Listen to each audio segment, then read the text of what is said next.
right, family, it is time for a Pick Six. We are just a couple days away from the start of the NFL season. So what coaches have the most pressure this season? Which coaches, maybe your favorite coach, is on the hot seat? I'm going to give you the 6 of them, starting at number 6. Surprise, surprise.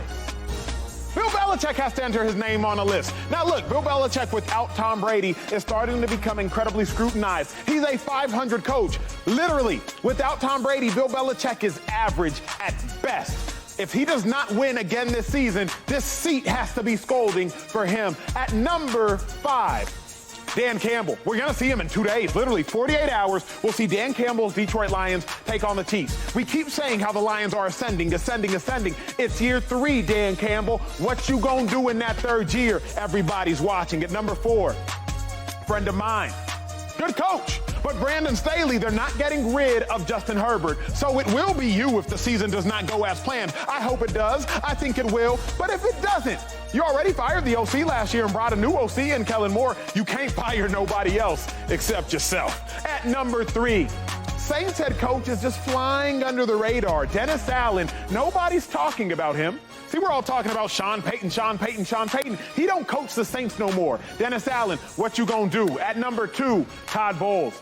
I'm happy for Todd Bowles. I think he's one of the greatest defensive minds in the game of football. But as a head coach, he hasn't proven anything. With the Jets, didn't prove much. With the Bucs last year, Tom Brady and them got smacked around and blown out. Todd Bowles, you gotta get it right. And Baker Mayfield, he's at quarterback. Lot of pressure at number 1.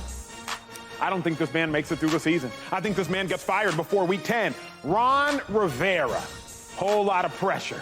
They coached, Eric Bieniemy got hired as coach, as offensive coordinator. Sam Howell's your quarterback. What is Ron Rivera going to do? There has been chaos in Washington for years. And Ron Rivera, can you put the chaos to an end? Because if not, I think your coaching career in Washington, it might come to an end. Y'all saw my list. Joy, you saw my coaches on the hot seat. But which head coach in your mind is on the hottest seat?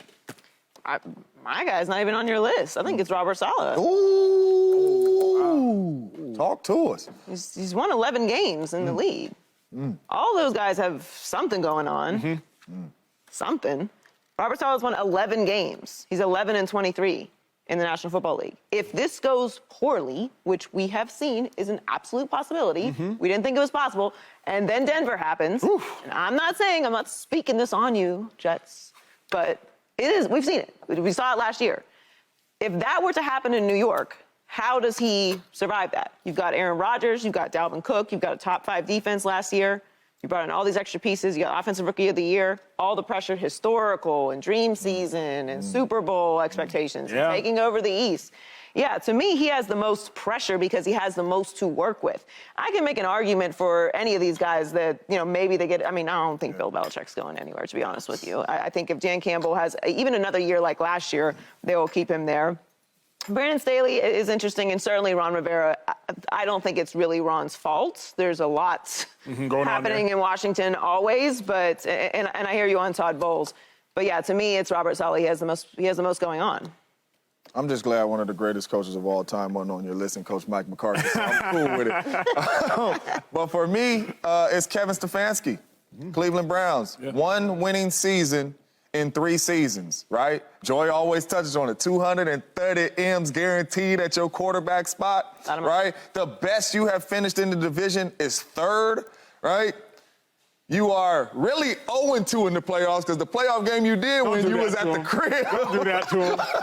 You was at the crib sick. But for me, this is a really good football team, built the right way. You got Nick Chubb, you can run the ball. You got Amari Cooper, you got 230 M's at the quarterback spot, playmakers around him, Elijah Moore. You can keep on going, right? Njoku, defense, you go over there, you bring in Zadarius Smith, you already got Myles Garrett. Like, the defense is built to stop people as well. So he has everything he went to really go compete for a Super Bowl. I think if he doesn't get it done and he doesn't make the playoffs and he finishes 3rd again, I think Stephen Stefanski could be out of there.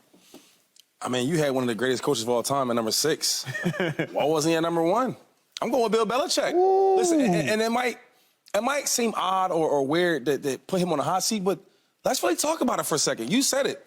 Without Tom Brady, he's basically 500. Yep. That's average, right? And don't forget them years he played with the Browns.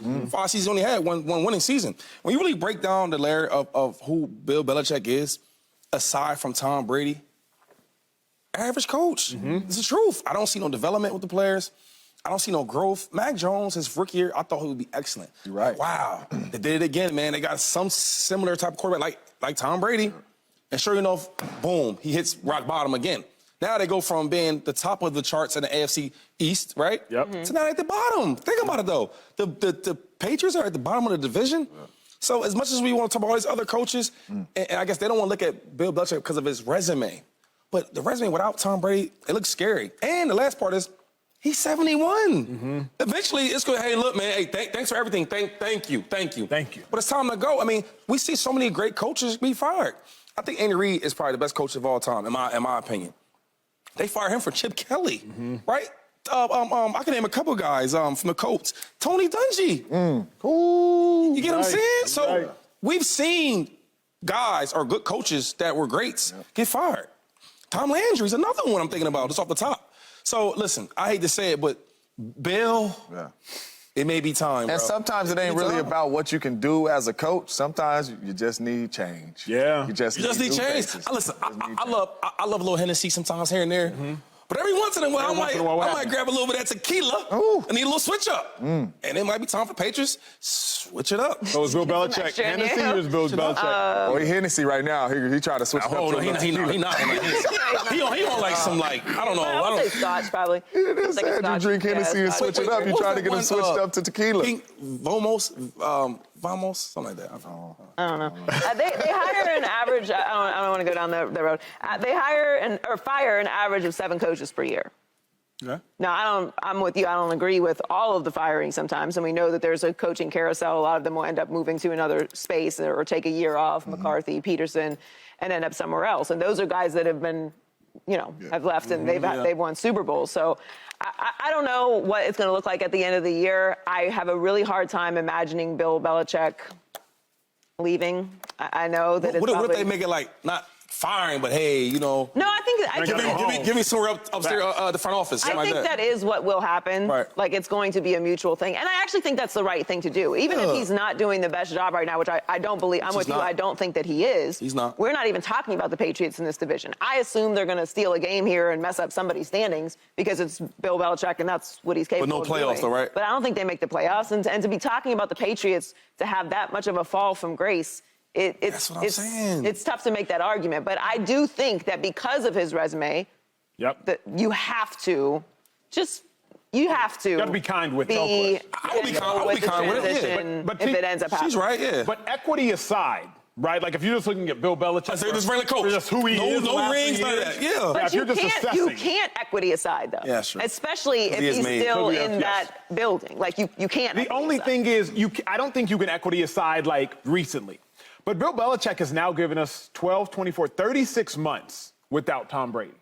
And we've seen 7-9, 8-9, and 10-7. So it's like, I feel you. You can't, in general, equity aside, but there does come a point in a relationship, romantic or otherwise, where it's like, hey, I appreciate what you did for me back in the early 2000s. Yeah, our honeymoon was great. Yeah, the first 5 years of the marriage were phenomenal, but like, it's been 3 terrible years now. No. What'd I do wrong? They didn't have like a good marriage. They didn't have a good marriage. It was historic. They had like a historic marriage. Like, they had like a marriage. It's like, here's the book on marriage, stage 1. This was the marriage. It ended, but this is like, if you could achieve this with a divorce, like, this is the best case scenario for you. But for coaches like this, it has to be really bad. Like, we talking 10 wins, we talking 9 wins, 7.